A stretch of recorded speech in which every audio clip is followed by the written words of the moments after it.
ये चीज़ हमेशा से थी कि education was very very important for मी। हिंदी के प्रति बहुत झुकाव और लगाव था एंड शायद सनमार्ग मेरी डेस्टिनी में थी। उन्होंने उस समय इतना गूगल या ये सब चीज़ें तो थी नहीं, मैं बात कर रही हूँ आज से ऑलमोस्ट 26 साल पहले की बात है। तो अखबार दिया और बोले बेटा 100 स्पेलिंग मिस्टेक्स निकालो उसमें। तो उसमें लगा कि क्यों करवा रही है मुझसे काम, I am not meant to do these things. But वहीं से मेरी ट्रेनिंग चालू हुई सनमार्ग के साथ। यानी सेड कि आपका प्रमोशन तब होगा जब आप 100 गलतियां निकाल पाओगे। समाज सेवा प्रचारित हो रहा है, बट हमने हमेशा सुना कि काम ऐसा करो कि बाएं हाथ को पता नहीं चले कि दाहिना हाथ क्या कर रहा है। सेवा की है, चाहे जिसकी भी हो, समाज की हो, व्यक्ति विशेष की हो या ईश्वर की सेवा हो। तो सेवा भाव तो सिर्फ सेवा ही होती है। लेकिन अगर सिलीगुड़ी शहर की बात करें तो यहाँ पर महिलाओं की सुरक्षा की जैसे आप बात कर रहे हैं ना, तो वो किस लिमिट तक है? Hi, this is Chef Ranveer Brar and I'm here to tell you that also gives me the license to guarantee you brilliance on behalf of IIHM. Join International Institute of Hotel Management. नमस्कार दोस्तों, बहुत बहुत स्वागत है आप सभी का हमारे पॉडकास्ट के इस नए एपिसोड में। और मैं आपको बता दूं कि आज के इस एपिसोड में जिस पर्सनालिटी से, जिस गेस्ट से मैं आपको मिलवाने वाली हूं, जिनके बारे में मैं जितना कहूं उतना कम है। अगर मैं इनका इंट्रोडक्शन देने जाऊं तो शायद काफ़ी समय लग जाएगा और इनके व्यक्तित्व को, इनकी पर्सनालिटी को शब्दों में समेट पाना मेरे लिए मुश्किल भी होगा। लेकिन ये कह सकती हूं कि समाज के कई क्षेत्रों से ये जुड़ी हुई हैं, चाहे पत्रकारिता की बात हो, शिक्षा हो, महिला सशक्तिकरण की बात हो या फिर समाज सेवा की बात हो। तो जी हाँ, मैं बात कर रही हूँ सनमार्ग की प्रेसिडेंट और कई प्रभावशाली मंचों की प्रेरणा स्रोत रुचिका गुप्ता जी से। तो चलिए इनका स्वागत करते हैं और बहुत कुछ जानेंगे इनकी पर्सनल लाइफ के बारे में, इनकी इस जर्नी के बारे में, इनके एक्सपीरियंस के बारे में। तो रुचिका जी, बहुत बहुत स्वागत है आज हमारे इस खबर समय के पॉडकास्ट एपिसोड में। नमस्कार प्रतिभा जी, बहुत बहुत धन्यवाद आपका मुझे यहाँ आमंत्रित करने के लिए। बहुत अच्छा लगता है कि आज जो हम काम करते आए हैं इतने समय तक, उसको लोग जान रहे हैं, पहचान रहे हैं, उसकी सराहना कर रहे हैं। क्योंकि ऐसा लगता है ये पहचान मेरी नहीं है, ये पूरी नारी समुदाय की है। बिकॉज मैंने अपने आप को हमेशा सिर्फ एक रिप्रेजेंटेटिव माना है। मैं समाज को रिप्रेजेंट करती हूँ, महिला सशक्तिकरण को रिप्रेजेंट करती हूँ और हर उस नारी की इच्छा और इच्छा शक्ति को रिप्रेजेंट करती हूँ जो शायद उसमें आज भी चिंगारी की तरह दहक रही है। बिल्कुल बिल्कुल।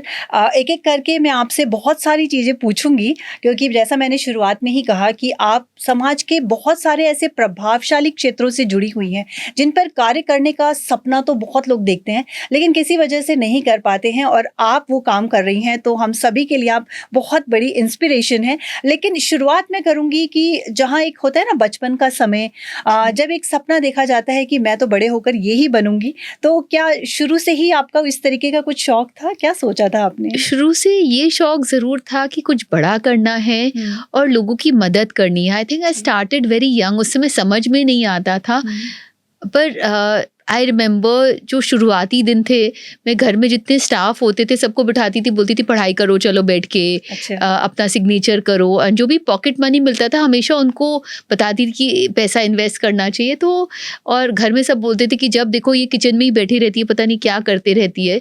तो हमेशा से ये चीज़ ज़रूर थी कि लोगों को एम्पावर करना था। And teaching was something which came very naturally to me. And I think I was always fiercely independent.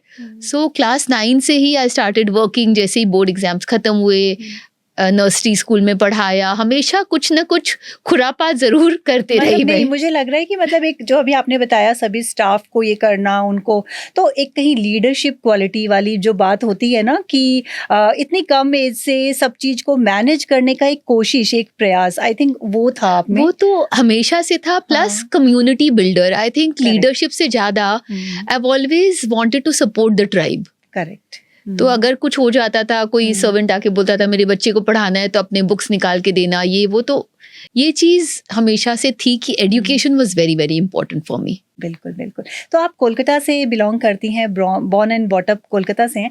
तो सनमार्ग की अगर हम बात करें, सनमार्ग जैसे प्रतिष्ठित एक समाचार पत्र के साथ ये जो जर्नी है आपकी, कब और कैसे इसकी शुरुआत हुई? तो आई थिंक हिंदी के प्रति बहुत झुकाव और लगाव था एंड शायद सनमार्ग मेरी डेस्टिनी में थी। बिल्कुल। तो I got married into the Sanmarg family okay. And मेरे हस्बैंड विवेक जी, उनके जो ग्रैंडफादर थे, he really embraced me and he said, नहीं बेटा, like fresh out of MBA school, I was like हाँ brimming with ideas कि ये करना है वो करना है, and he said नहीं, घर के काम को संभालना है। He was very very progressive and from day one he inculcated me into the system कि नहीं, संभालना है, काम देखना है। एंड धीरे धीरे अपने आप को ग्रो किया, उन्होंने बहुत कुछ सिखाया। He was like a friend, philosopher and guide. And आज भी मुझे याद है कि मेरा पहला जो डिपार्टमेंट था सनमार्ग में, उन्होंने उस समय इतना गूगल या ये सब चीज़ें तो थी नहीं, मैं बात कर रही हूँ आज से ऑलमोस्ट 26 साल पहले की बात है। तो अखबार दिया और बोले बेटा 100 स्पेलिंग मिस्टेक्स निकालो उसमें। तो उसमें लगा कि क्यों करवा रही है मुझसे काम, I am not meant to do these things. But वहीं से मेरी ट्रेनिंग चालू हुई सनमार्ग के साथ, और अब समझ में आता है कि वो चाहते थे कि मैं अखबार को एंड टू एंड पढूं, तभी मैं 100 गलतियां निकाल पाऊंगी। एंड ही सेड कि आपका प्रमोशन तब होगा जब आप 100 गलतियां निकाल पाओगे अखबार में। ये शुरुआत हम कह ये सकते शुरुआत हैं। थी मेरी। लेकिन जैसा कहते हैं ना कि किसी भी महिला को आगे बढ़ने में एक फैमिली, एक परिवार की बहुत बड़ी भूमिका होती है। और यहाँ जैसा आपने बताया कि आपकी फैमिली ने ही इस लाइन में आपको एक एंटर, हम कह सकते हैं, एक दिशा दिखाई, और उसके बाद उस दिशा को पकड़ के आपने काम किया। तो बिल्कुल। पत्रकारिता के साथ तो जैसा अभी आपने बताया कि काफी साल हो गए आप जुड़ी जी। हुई हैं, लेकिन उसके साथ बहुत बड़ी बात है कि समाज सेवा ये भी आप कर रही हैं। तो ये भावना कब से लगा कि नहीं, मुझे महिला सशक्तिकरण, इसके लिए भी मैं आगे आपसे बात करूंगी, लेकिन ये जो समाज सेवा का एक होता है ना कि एक भाव सबके अंदर नहीं आता है, इसकी शुरुआत जरूर से बताइए, कहाँ से हुई? आई थिंक ये था, मतलब आई थिंक मैं पिन पॉइंट नहीं कर पाऊंगी कि यहाँ से शुरुआत हुई, बट संवेदना, करुणा, मुदिता हमेशा से थी कहीं ना कहीं। और इसके बिना शायद समाज सेवा नहीं आता है, क्योंकि हमेशा हम लोग ने जो सीखा, देखिए आज समाज सेवा प्रचारित हो रहा है, बट हमने हमेशा सुना कि काम ऐसा करो कि बाएं हाथ को पता नहीं चले कि दाहिना हाथ क्या कर रहा है। तो हमेशा इसी माइंडसेट से सेवा की है, चाहे जिसकी भी हो, समाज की हो, व्यक्ति विशेष की हो, या ईश्वर की सेवा हो। तो सेवा भाव तो सिर्फ सेवा ही होती है, और इसको आप कोई भी रूप दे सके, तो हमेशा से यही भाव थी कि सेवा करनी है। लेकिन बहुत बड़ी बात है जो आप कह रही हैं ना, क्योंकि आज जब ये सोशल मीडिया का जमाना है, लोग एक कुछ भी, एक छोटी सी चीज भी अगर वो कुछ दान कर रहे हैं, डोनेशन कर रहे हैं, तो सबसे पहले उसका वीडियो बनाया जाता है और पोस्ट किया जाता है। ऐसे समय में आपने बोला कि इस तरीके से समाज सेवा करना, कि उसका कोई शो ऑफ नहीं करना, तो मैं कहूँगी कि बहुत बड़ी बात है, हैट्स ऑफ टू यू। और अगर अलग अलग क्षेत्रों में जैसे आप काम कर रही हैं, अपराजिता अगर मैं बात करूं, क्योंकि ये एक ऐसी चीज है जो महिलाओं को समाज में एक पहचान दिलाने और सम्मान दिलाने का काम कर रहे हैं। तो इसका, और आप इसकी शायद फाउंडर हैं, इनिशिएटर हैं, तो ये थॉट कहाँ से आया कि महिलाओं के लिए चलिए कुछ किया जाए? तो देखिए, आदमी जो बोलते हैं ना, everything begins at home, and specially हम औरतों के लिए या लड़कियों के लिए घर हमारा पहला ऑफिस होता है। मैं हमेशा बोलती हूँ, जो हम सीखते हैं, और हमारी जो मदर, सिस्टर्स, बुआ, मासी होते हैं, वो हमारे पहले सीईओज होते हैं। ये मैं बहुत स्ट्रांगली मानती हूँ, बिकॉज यहीं से आपके रूट्स इस्टेब्लिश होते हैं। तो जब मैंने उनको हमेशा से देखा है, जो आप हमारे समाज में भी ढरा दिखेंगे, देखिए I come from a very normal Marwari family, and we have all grown up with that. जैसा कि मैंने कहा कि एजुकेशन मेरे लिए हमेशा बहुत इंपॉर्टेंट था, बट मैंने हमेशा अपने आसपास लकीली कि मैं जिन औरतों के साथ थी, they were highly educated women, but जब उन्होंने घर संभाला या अपने बच्चों को संभाला, उन्होंने कहीं ना कहीं अपने आप को बहुत समेट के रख लिया। They were very very equipped women, but उन्होंने अपने सपने अपने बच्चों को ट्रांसफर कर दिए। बट जब उनके बच्चे वो सपने देख के बहुत आगे बढ़ गए, तब उनके सपनों का क्या हुआ? एंड दैट इज समथिंग जो मुझे बहुत बॉदर करने लग गया, और शायद वहीं से अपराजिता की शुरुआत हुई कि every woman deserves a chance, क्योंकि हर नारी के अंदर जरूर बसती है एक अपराजिता, चाहे वो किसी और को दे दे, बट वो ज्वलंत रहती है ना, काश। तो उस काश का जवाब था अपराजिता कि क्यों ना उनको भी दोबारा मोटिवेट किया जाए कि आपको जिंदगी जीनी है, अपनी खुद की जिंदगी जीनी है, और अगर उस जिंदगी को, उस मुहिम को पहचान दिया जाए तो कहाँ से कहाँ बढ़ सकती है। बिल्कुल बिल्कुल। तो मैं कह सकती हूँ कि महिलाओं के सपनों को पंख देने का काम आप कर रही हैं, क्योंकि आपने कहा कि जैसे मारवाड़ी फैमिली ज़्यादातर होता है कि घर तक रह जाती हैं सिमट के, और घर का ध्यान, बच्चों का ध्यान इसी में रह जाती हैं, लेकिन उससे ऊपर उठ के अपनी एक पहचान बनाना समाज में, और इस तरीके से जब आप जैसे लोगों का सपोर्ट मिलता है ना, तो महिलाओं को आगे बढ़ने का एक रास्ता मिलता है। तो ये भी बहुत बड़ी बात है। इसके साथ ही आपने एक और चीज़ की शुरुआत की है, वाद संवाद। ये एक ऐसा प्लेटफॉर्म है जहां पर लोगों को समाज के ऐसे मुद्दों को डिस्कस करने का एक मंच मिल रहा है, जिस पर डिस्कस किया जाना, जिस पर चर्चा की जानी बहुत ज़रूरी है। तो इसके पीछे भी आपका क्या थॉट प्रोसेस रहा कि क्यों ऐसा एक मंच की शुरुआत की जाए? प्रतिभा जी, आज की जो समय जो हम आगे देख रहे हैं कि डिनर टेबल कॉन्वर्सेशंस बहुत छोटे हो गए हैं। पहले हम एज अ जॉइंट फैमिली अगर डिनर टेबल पे बैठते थे तो हर चीज़ की चर्चा होती थी, लोगों में कम्युनिकेशन था। बट आज अगर आप दो जन को देखेंगे साथ में बैठे, पता चलेगा दोनों अपनी मोबाइल से ज़्यादा बात कर रहे हैं। बिल्कुल। मतलब आप किसी को बोलेंगे कि बात कर लो, I have sent him a text, that is the standard response you get. तो जब कम्युनिकेशन नहीं होता है तभी दरारें बढ़ती हैं, क्योंकि आज मेरी सोच और शायद मेरे बेटे की सोच में बहुत अंतर आ गया होगा, जो वाजिब है, विच इज़ एक्सेप्टेबल। बट जब हम दोनों सोच को नहीं मिलाएंगे तो प्रॉब्लम्स अराइज होगी, और यही प्रॉब्लम समाज में भी आ रही है। तो वाद संवाद एक ऐसा मंच है जहाँ संवाद होता है। नॉर्मली डिबेट्स होते हैं जो वाद विवाद होता है, बट हम यहाँ बात कर रहे थे वाद संवाद की, कि आपकी डिनर टेबल कॉन्वर्सेशंस को हम समाज में कैसे लेके जाए, क्योंकि इश्यूज तो सबके सेम ही होते हैं। देखिए, बिल्कुल हाँ। तो उसको हम कैसे एक संबोधित फॉर्म में, एक ऑर्गेनाइज्ड वे में उसको नियंत्रित करके हम समाज में आगे लेके जाते हैं, क्योंकि मुद्दा वही रहता है। आज भी लोगों को, जब मुझे याद है दुर्गापुर में हम लोग एक एडिशन कर रहे थे जहाँ लोगों को लगता था कि डिवोर्स का कारण ये है कि महिलाएं ज़्यादा पढ़ी लिखी हैं। अच्छा। तो उसको लेके जब हमने चर्चा करी तो बहुत सारी ऐसी चीजें सामने आई जो लोग डिस्कस नहीं कर रहे थे, जो सिर्फ सोच में रह जाती है। एंड बाद में हमें फीडबैक मिला कि कुछ डाइवोर्सेस जो हो रहे थे वो नहीं हुए। सो एक इम्पैक्ट हम क्रिएट करना चाहते हैं जो भी हम करें, और हमेशा एक ये रहता है जो समाज सेवा आपने बोली ना, तो वाद संवाद या अपराजिता एक्चुअली में समाज सेवा का एक स्वरूप है। बिल्कुल बिल्कुल। और जैसा कि आपने बात कहा कि अभी जो सोशल मीडिया का समय है, तो लोग अपने फोन में इतने ज्यादा बिजी हैं कि आपस में बात करने का समय ही नहीं है।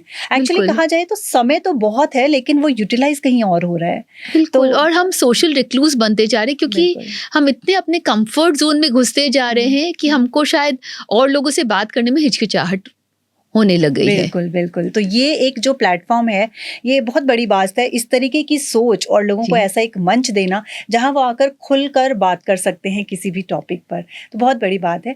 अभी मैं आपसे थोड़ा एक अलग तरह से क्वेश्चन करना चाहूँगी कि आप इतना बिजी रहती हैं, इतनी सारी चीज़ों के साथ आप जुड़ी हुई हैं, क्योंकि मैं बताना चाहूँगी जब मैं रुचिका जी के बारे में देख रही थी तो मैंने जैसे शुरू में कहा ना कि इंट्रोडक्शन देने जाऊँगी तो बहुत लंबा समय लग जाएगा, और बताना भी मुश्किल है, शब्दों में समेटना भी बहुत मुश्किल है। तो जब आप इतना बिजी रहती हैं तो परिवार के लिए समय निकालना, अपने बच्चों के लिए, क्योंकि वो भी बहुत ज़रूरी है, अगर ऐसा नहीं होगा तो वहाँ शिकायतें शुरू हो जाएंगी। तो ये जो मैनेज करने वाला होता है ना, क्योंकि ज़्यादातर लेडीज़ की शिकायत ये होती है कि हम कुछ नहीं कर पाते क्योंकि टाइम मैनेज करना मुश्किल है, और आप उनके लिए एक बहुत अच्छा उदाहरण है कि घर के साथ आप इतना कुछ कर रही हैं। तो कैसे हो पाता है ये सब चीज़? मैं आपको सच बताऊं, मेरे से ये सवाल बहुत बार पूछा जाता है, बट मुझे लगता है टाइम मैनेजमेंट इज ओवररेटेड। अगर बैलेंस होता है तो सब कुछ हो जाता है। हाँ। तो आपको हर चीज निश्चित करके अगर आप करें तो इतना मुश्किल नहीं है। बिल्कुल। हाँ ठीक है, हम एज वुमेन हमारे पास डबल वो रहती है, रिस्पॉन्सिबिलिटीज Responsibility, रहती है। हम्म। बट अगर आप वो रिस्पॉन्सिबिलिटीज को बात करें, शेयर करें, तो मेरे बच्चे हमेशा से, बचपन से, आई थिंक मेरी डॉटर 3 महीने की थी तब से I was very involve in work. तो मैंने हमेशा आके उसको अपना दिनचर्या बताया, उसे समझाया कि मैं कर क्या रही हूँ। हमेशा बहुत ट्रांसपेरेंसी रही। At the end of the day she said, मम्मा I'd rather have you with a laptop bag than a shopping bag. And मैंने उनको बहुत इंडिपेंडेंट बनना सिखाया। मैंने ये सिखाया कि बेटा मेरे लिए मेरे सपने नॉर्मल नहीं है। I am a very ambitious woman and I take a lot of pride in my ambition. मेरे सपने हैं और मुझे उन्हें साकार करने का बहुत हक है। तो एंड मैंने हमेशा गिल्ट को ताक पे रखा। ये जो गिल्ट हम औरतों में हो जाता है कि अगर हम कुछ कर रहे हैं तो वो गलत है या किसी चीज़ के कॉस्ट पे कर रहे हैं, तो वो चीज़ मैंने अपने अंदर नहीं आने दिया। क्योंकि कई बार होता है जब लेडीज बाहर निकलती है ना, महिलाएं कुछ करने के लिए, तो उनको लगता है यार मैंने अपने बच्चे के साथ गलत कर दिया क्या, उनको समय नहीं दिया या उनकी अच्छे से देखभाल नहीं की। तो ये जो आप गिल्ट वाली बात कर रही हैं ना, ये अक्सर मैंने भी सुना है कि जब बाहर निकलती हैं तो उनको लगता है आज तो मैं पूरे दिन अपने बच्चे को टाइम ही नहीं दे पाई या हस्बैंड को टाइम नहीं दे पाई। तो ये जो गिल्ट है, इसको किस तरीके से टाइम मैनेजमेंट के साथ इस चीज़ को करना, ये एक कला है मैं कहूँगी। और जो महिलाएं ये बोलती हैं ना कि हम कुछ नहीं कर सकते क्योंकि समय नहीं मिलता, आई थिंक ये अपने आप से किया जाने वाला एक बहाना है। देखिए बहाना तो नहीं है, एक माइंडसेट है बिल्कुल कि आपको इसको चेंज करना होगा। क्योंकि मैं हमेशा सबको ये बोलती हूँ कि भगवान ने एक चीज सबको बराबर दी है, 24 घंटे। बिल्कुल, चाहे वो वर्ल्ड के प्रेसिडेंट हो, चाहे वो कोई भी हो, ये चीज में भगवान ने कंप्लीट बराबरी रखी है। अब आप उस 24 घंटे का क्या करते हैं ये आपके ऊपर निर्भर करता है। वही 1 मिनट अगर आप प्लान कर रहे हैं या आप कोई डिफिकल्ट एक्सरसाइज कर रहे हैं तो 1 मिनट कितना लंबा लगता है। बट अगर आप टाइम वेस्ट कर रहे हैं तो वो 1 मिनट कहाँ निकल जाता है आपको पता ही नहीं चलता है। और आजकल जो आप टाइम वेस्ट की बात करिए ना, फोन स्क्रॉलिंग जो होता है, इसमें पूरा दिन निकल जाता है। बिल्कुल, और एक एडिक्शन हो गई है। एडिक्शन हो गई है, करेक्ट। इस पे भी हम बहुत बात, मतलब हम कोशिश करेंगे कि ये जो एडिक्शन है ना, उससे निकल कर लोगों को आगे सोचने की जरूरत है, लेकिन उसमें लोग फंसते जा रहे हैं और फिर ये बहाना होता है कि हमें समय नहीं मिलता। तो ये भी है। अच्छा, मैं आपसे जानना चाहूंगी, जब मैंने आपको फर्स्ट टाइम देखा ना, मैं बहुत अट्रैक्ट हो गई आपको देख के। तो आपकी फिटनेस का क्या राज है? इतना बिजी होने के बाद खुद की फिटनेस, खुद के लिए समय निकालना कितना मुश्किल या कितना आसान होता है? देखिए फिटनेस तो अब मेरी दिनचर्या का एक बहुत अटूट पार्ट हो गया है। मेरे को 45 मिनट्स वर्कआउट मैं करती हूँ, बिकॉज वो मेरे लिए एक मतलब पूजा समझिए या मेडिटेशन समझिए वो है। बिकॉज मुझे पहाड़ बहुत पसंद है, तो मैं 10 दिन साल में निकालती हूँ जब मैं ट्रैकिंग पे जाती हूँ।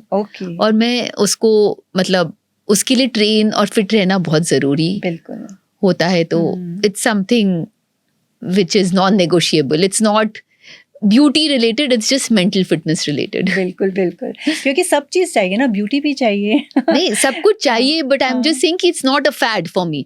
Fitness is non negotiable. बिल्कुल बिल्कुल। तो ये सभी चीजों को मैनेज करना, जैसा कि मैं कह रही हूँ ना कि आज हमारे साथ जो गेस्ट हैं, इनसे बहुत कुछ सीखा जा सकता है। वो सारे बहाने जो होते हैं ना, वो सब एक तरफ रह जाएंगे कि हमें समय नहीं मिलता, क्योंकि ये हर चीज के लिए समय निकाल रही हैं और खुद के ऊपर भी समय दे रही हैं, अपनी फैमिली को भी टाइम दे रही हैं और उसके साथ इतना कुछ कर रही हैं।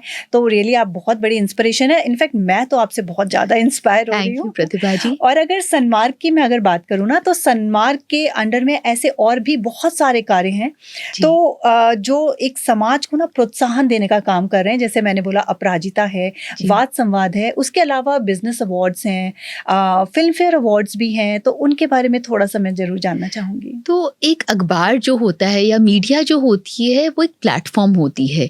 तो मैं अपने आप को बहुत भाग्यशाली समझती हूँ कि सन्मार्ग जैसा एक इतना सुंदर, एक इतना बड़ा प्लेटफॉर्म मेरे पास है और मैं उसका क्या करती हूँ वो मेरे ऊपर है। तो सन्मार्ग को हमेशा हमने समाज की सेवा के लिए या ग्रोथ के लिए ही यूटिलाइज किया है। अपार्ट फ्रॉम न्यूज़पेपर देखिए डेफिनेटली है, बट ये जो एक टूल है इसको हमने अलग अलग तरह से समाज की एक आवाज़ भी बनाई है।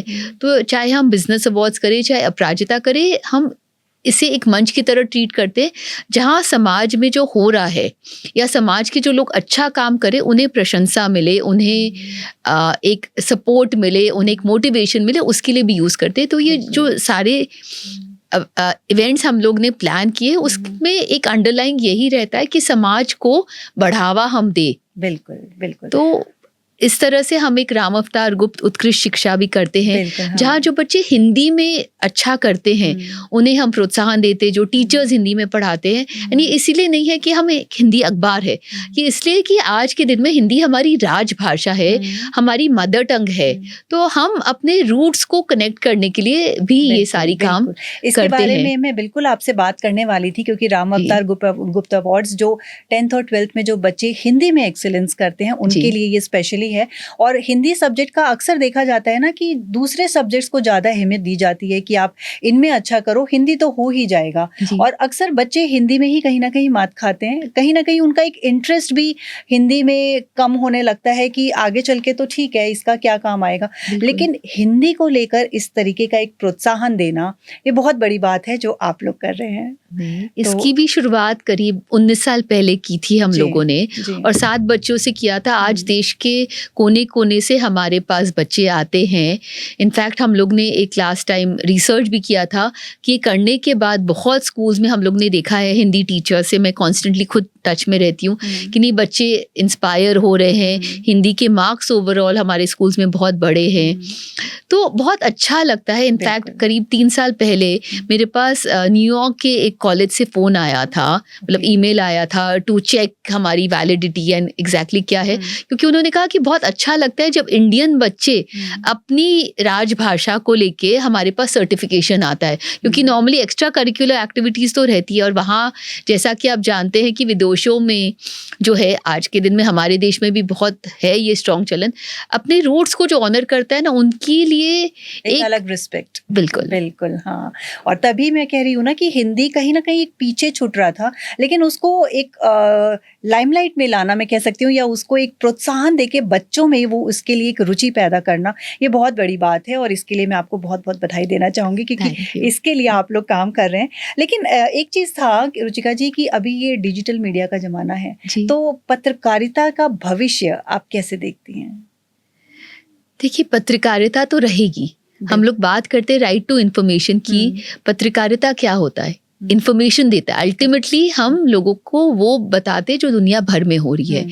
डिजिटल का समय ज़रूर है और खुद हम लोग भी डिजिटल में बहुत काम कर रहे हैं, बट एक ऑथेंटिक न्यूज़ जो है उसको सही मायने में लाना एक बहुत बड़ी जिम्मेदारी है हम पत्रकारों की। हम बात करते हैं एक इंडिया की और एक भारत की। आज भी बहुत जगह है जहाँ स्मार्टफोन्स नहीं पहुँचते हैं, जहाँ इंटरनेट सारे वक्त नहीं रहता। आज भी इंडिया में बहुत सारे गांव हैं जहाँ बिजली तक नहीं है। बिल्कुल। तो वहाँ मैं हमेशा बोलती हूँ कि एक जो सोच है जो रविंद्रनाथ टैगोर की है कि जहाँ सोच जाती है, जहाँ ना पहुँचे रवि वहाँ पहुँचे कवि। तो पत्रकारिता वही है कि हमको वहाँ तक पहुँचना है जहाँ ये स्मार्टफोन्स, जहाँ ये डिजिटल चीज़ें नहीं पहुँच रही है, और यही ऑथेंटिकेशन है। अगर आप देखेंगे कि दुनिया वापस से नेदरलैंड्स में लोग वापस बुक्स पे आ रहे हैं। आज जब किंडल आया था लोगों ने कहा था कि स्टोरी बुक्स ख़त्म हो जाएंगी, बट हम लोग वापस आ रहे हैं। और क्योंकि I have nothing against digital, आज प्रोग्रेस करना ही है और प्रोग्रेस करना चाहिए भी, बट हमें एक फुल स्टॉप लगानी होगी कि ऑथेंटिक न्यूज़ क्या आ रहा है। अगर आप एक फैमिली ग्रुप में देखेंगे, अगर कोई हैप्पी बर्थडे लिख रहा है तो वो हैप्पी बर्थडे ही लिखे जा रहे हैं, और ऊपर में कोई बोल रहा है आज मेरा बर्थडे नहीं, उसको कोई नहीं पढ़ रहा है। तो आप ये मतलब भेड़चाल नहीं कर सकते। कहीं ना कहीं ऑथेंटिसिटी लानी होगी, क्योंकि आज भी बहुत लोग हैं जो रिलायबल न्यूज़ देखना चाह रहे हैं। बिल्कुल। और ये रिलायबिलिटी तभी आती है जब आप उसको प्रिंट में, जब आप उसको पकड़ के देख सकते हैं। क्योंकि डिजिटल में आज आप कुछ डाल रहे हैं, अगर आपने गलत डाला आप डिलीट कर दीजिए, उसका कोई बैक ट्रैकिंग है ही नहीं। बिल्कुल। तो ऑथेंटिसिटी तो चाहिए ना। मैं सबको यही बोलती हूँ कि पिज्ज़ा का फोटो कितना ही देख लो, आप उसको डिजिटली खा तो नहीं सकते हो ना। वो सुंदर बड़ा लगता है, बट स्वाद तो चख के, खा के, उसे फील करके ही हो सकता है ना। बिल्कुल बिल्कुल। और एक ये भी बात है कि अगर हम डिजिटल मीडिया की बात करें तो कई सारी खबरें ऐसी होती हैं जो फेक न्यूज़ होती है, बिल्कुल। और लेकिन जब आपके हाथ में न्यूज़पेपर है और आप पढ़ रहे हैं, तो जैसा आप कह रहे हैं कि रिलायबल सोर्स है आपके बिल्कुल। पास एक, और ये अकाउंटेबिलिटी है। बिल्कुल बिल्कुल। और एक न्यूज़पेपर सुबह पढ़ने की एक आदत भी है ना, जैसे हमसे पहले जो जनरेशन थी उनकी थी कि सुबह उठ के न्यूज़पेपर चाय के साथ पढ़ना ही पढ़ना है, और आई थिंक ये बहुत इम्पोर्टेंट भी है कि देखिए सुबह की न्यूज़पेपर जो शुरुआत। होता है ना, it's like a literacy mission also. जी अगर आप सुन रहे हो, कर रहे हो, अखबार लोग, हमारी जो शुरुआती, जब हम लोग इंग्लिश पढ़ते थे तो स्कूल में बोला जाता था न्यूज़पेपर पढ़ो, क्योंकि आप उससे अपनी वोकैबुलरी बढ़ाते थे, आप पूरे दिन की चीज़ों को, पूरी दुनिया भर की चीज़ों को जानते थे। अब क्या, अगर आपको स्पोर्ट्स में इंटरेस्ट है, आप सिर्फ स्पोर्ट्स देख के रह जाते हो, तो आपका ओवरऑल डेवलपमेंट कहाँ से हो रहा है? बट आप जब एक अखबार देखते हो तो उसमें आप नेशनल, इंटरनेशनल, लोकल सब चीज़ों को कम से कम पलटते तो हो, तो आपका ओवरऑल ग्रोथ तो होता है ना। बिल्कुल बिल्कुल बिल्कुल। तो बहुत ज़रूरी है ये। अगेन मैं उस पर आऊँगी जहाँ पर आप वुमेन एम्पावरमेंट की बात कर रहे हैं, और क्योंकि मीडिया लाइन से जुड़े हुए हैं, तो ये देखा जाता है ना कि महिलाएं जहाँ भी काम करने के लिए निकलती हैं उनको बहुत सारे चैलेंजेस फेस करने पड़ते हैं, और ये बात सच है।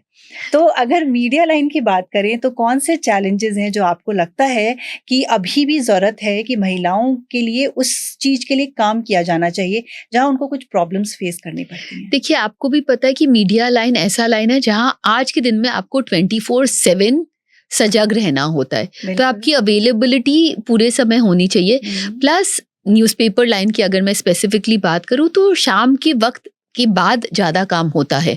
तो नॉर्मली जहां अगर आप 10 से 5 एक ऑफिस आवर्स की बात करें, वो मीडिया में पॉसिबल नहीं है। तो हमें, जब हमारे ऑफिसेस को हम बनाए, तो एक सिक्योरिटी रखना बहुत ज़्यादा ज़रूरी है महिलाओं के लिए। बिल्कुल। तो वो एक चैलेंज हो जाता है कहीं ना कहीं, कि अगर आपको रात में 12 बजे कहीं जाना हो, या क्राइम रिपोर्ट करना हो, या फोटोग्राफी करनी हो, या नॉर्मल अगर आपको ऑफिस से जाना हो, तो एक अगर हमारी ट्रांसपोर्ट सिस्टम, अगर सिक्योरिटीज थोड़े स्प्रूस अप हो जाए, तो महिलाओं के लिए बहुत ज़्यादा आसान हो जाता है काम करना। लेकिन अगर सिलीगुड़ी शहर की बात करें तो यहाँ पर महिलाओं की सुरक्षा की जैसे आप बात कर रहे हैं ना, तो हाँ। वो किस लिमिट तक है? मतलब अगर रात में जैसे अगर रिपोर्टिंग करने निकलना है, जैसे हम भी मीडिया लाइन से ही हैं, जी।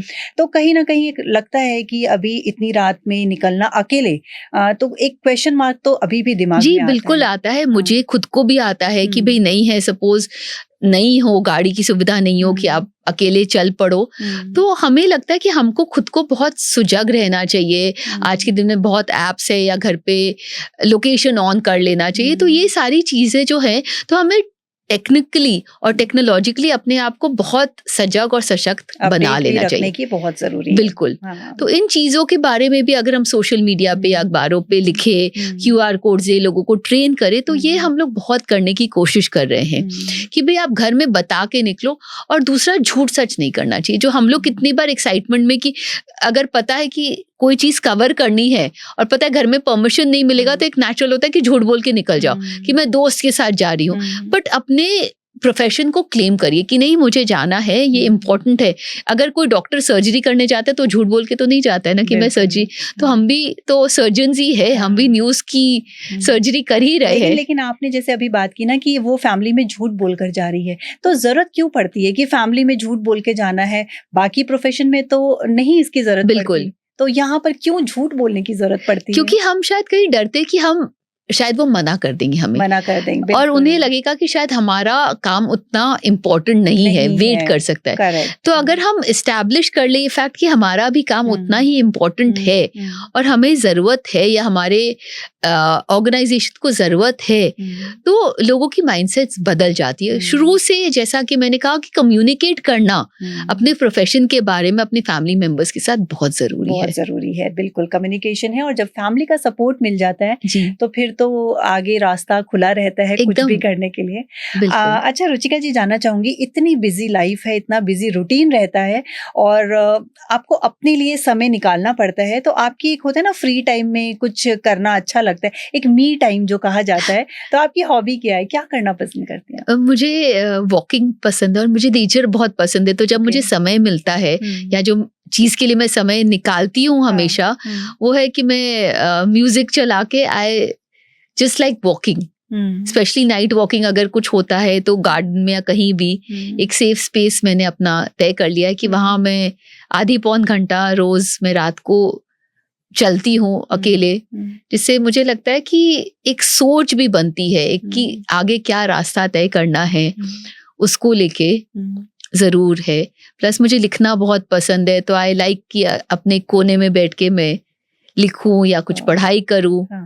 तो ये सारी चीजें बिल्कुल, तो मुझे वही बहुत है, मी पसंद टाइम है। बहुत जरूरी होता है, जिसमें पूरे दिन हमने क्या किया और हम क्या कर सकते थे और आगे आगे हमें क्या करना चाहिए, ये जो एक एनालाइज करने का जो एक टाइम मिलता है ना, ये बहुत बहुत जरूरी जरूरी होता है। है ना। हाँ, तो अपने दिन का बैलेंस शीट में जरूर बनाती हूँ। तो इतना कुछ आप करती हैं, तो एक होता है ना लाइफ में एक मूल मंत्र या कुछ सीक्रेट जिसको अगर हम फॉलो करते हैं, उसको लेके उसको पकड़ के हम चलते हैं, क्योंकि उस चीज से हम मोटिवेट होते हैं हर दिन।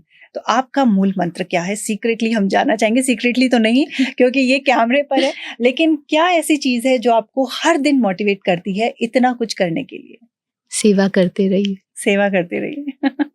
बिकॉज सेवा जो होती है ना उसमें कोई ट्रांजैक्शन नहीं होता, उसमें कोई कंडीशंस नहीं होते। जी।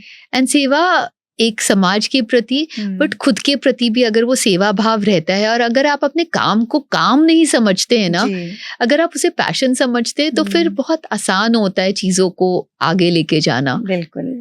तो वो एक सेवा की जो भावना होती है वो हर दिन का एक ऑक्सीजन होता है। करेक्ट। हाँ, और जैसा आपने कहा कि इसके लिए कोई कहीं से किसी चीज की परमिशन की जरूरत नहीं है। जब आप बिल्कुल। सेवा भाव से निकल रहे हैं तो फिर आप तो एक खुले दिमाग से आप काम करने के लिए निकलते एकदम। हैं। बिल्कुल। एंड फिर आपको न तो ग्रेटिफिकेशन चाहिए होता है, न Correct. आपको लोगों की वाहवाही चाहिए होती है, क्योंकि हाँ। आप खुद के लिए कर रहे होते हैं, आप किसी बिल्कुल। और के लिए कुछ नहीं कर रहे। बिल्कुल। इतना कुछ करने के बाद और इस तरीके की भावना रखना, समाज सेवा तो बहुत बड़ी बात है, और आप इसके लिए कई सालों से काम कर रही हैं, तो ये बहुत बड़ी बात है और हम सबके लिए ना बहुत एक इंस्पिरेशन है। तो अभी जो हमारी जो युवा पीढ़ी है, अब इस लाइन में, जैसे आप जिस लाइन में हैं, इस लाइन में और भी लोग जुड़ना चाहते हैं, और हमारे दर्शक जो इस वक्त हमें देख रहे हैं, उनके लिए आप क्या मैसेज देना चाहेंगे? हाँ, खुद से अपनी पहचान बनाइए, क्योंकि कहीं ना कहीं इतने भीड़ में, इतना इंफॉर्मेशन ओवरडोज में हम थक जाते, हम पहचान ही नहीं पाते कि हम कौन हैं। तो मैं उनको यही कहूंगी कि कुछ समय रोज खुद के साथ बिताइए और जानिए कि आप कौन हैं, आपका पर्पस क्या है। मैं हमेशा बहुत सारे टीचर्स से, क्योंकि एजुकेशन से मैं जुड़ी भी रही हूँ, मैं बोलती हूँ कि एक पर्पस लेसन होना चाहिए लाइफ में, कि ये ज़रूर तय है कि हम एक स्पेसिफिक रीज़न के लिए इस धरती पर आए हैं। तो जिस दिन हमें वो रीज़न मिल जाता है, वो पैशन मिल जाती है ना, तब हम बहुत तृप्त हो जाते हैं और उस एक गोल के प्रति हम बढ़ते हैं। तो खुद से खुद की पहचान जरूर करें। वाओ, खुद से खुद की पहचान और एक सेल्फ सेटिस्फेक्शन, ये ऐसी चीज है जो हमारी लाइफ में बहुत इम्पोर्टेंट है, और अगर आप ऐसा कर रहे हैं तभी आप आगे बढ़ सकते हैं। और महिला होने के नाते मैं कह सकती हूँ कि परेशानियां तो हमें आती ही हैं। अभी आपसे भी जब बातचीत कर रहे हैं तो पता चल रहा है कि कहीं ना कहीं जैसे एक परमिशन की बात होती है, या फैमिली को ये भरोसा दिलाना कि हम जो भी कर रहे हैं वो सही है, ये आज के समय में भी इसकी जरूरत पड़ रही है। तो ये एक माइंडसेट थोड़ा अभी भी चेंज करने की जरूरत है। कहीं ना कहीं महिलाओं को वो जो एक आज़ादी की हम बात करते हैं ना, कि वो जिस क्षेत्र में भी काम कर रही हैं उसमें उसको पूरी आज़ादी मिले, कहीं से किसी तरीके का एक क्लैरिफिकेशन ना देना पड़े, सफाई नहीं देना पड़े कि हम अगर रात में थोड़ा लेट आ रहे हैं तो किस वजह से आ रहे हैं, क्योंकि हम भी काम करने निकले हुए हैं। और इस तरीके से महिलाओं के लिए जो आप काम कर रही हैं समाज में, तो वो बहुत बड़ी बात है। तो रुचिका जी, आज इतना कीमती समय आपने हमें दिया और जो आपने इंस्पिरेशनल बातें की, आई एम श्योर हमारे जो दर्शक हमें देख रहे हैं उनके लिए बहुत बड़ा आज प्रेरणा स्रोत रहेगा। तो आज के लिए बहुत बहुत धन्यवाद। धन्यवाद प्रतिभा जी, आपका भी। आप सचमुच में बहुत ही प्रतिभाशाली है। Thank you so much and my pleasure. आज आपसे मुलाकात हुई और इतना कुछ मुझे, अगर मैं पर्सनली बात करूं तो काफी कुछ सीखा आज मैंने आपसे। Thank you so much. Likewise, thank you. तो दर्शकों, आपने देखा कि आज हमारे साथ जुड़ी हुई थी एक ऐसी शख्सियत, और मैं कह सकती हूँ कि वो इतना कुछ कर रही है ना, कि जहाँ पर जो बहाने होते हैं ना, या फिर खुद से की जाने वाली शिकायतें होती हैं कि हमें समय नहीं मिलता, हम कुछ कर नहीं पा रहे हैं, वो सब बहुत पीछे छूट जाती हैं जब हम ऐसी पर्सनालिटी से मिलते हैं। तो हमारे नए एपिसोड में ऐसे ही एक प्रेरणादायक कहानी के साथ, एक नई पर्सनालिटी, एक नई शख्सियत के साथ फिर आपके सामने हाजिर होंगी। फिलहाल के लिए मुझे आज्ञा दीजिए और बने रहिए हमारे साथ और देखते रहिए खबर समय। धन्यवाद।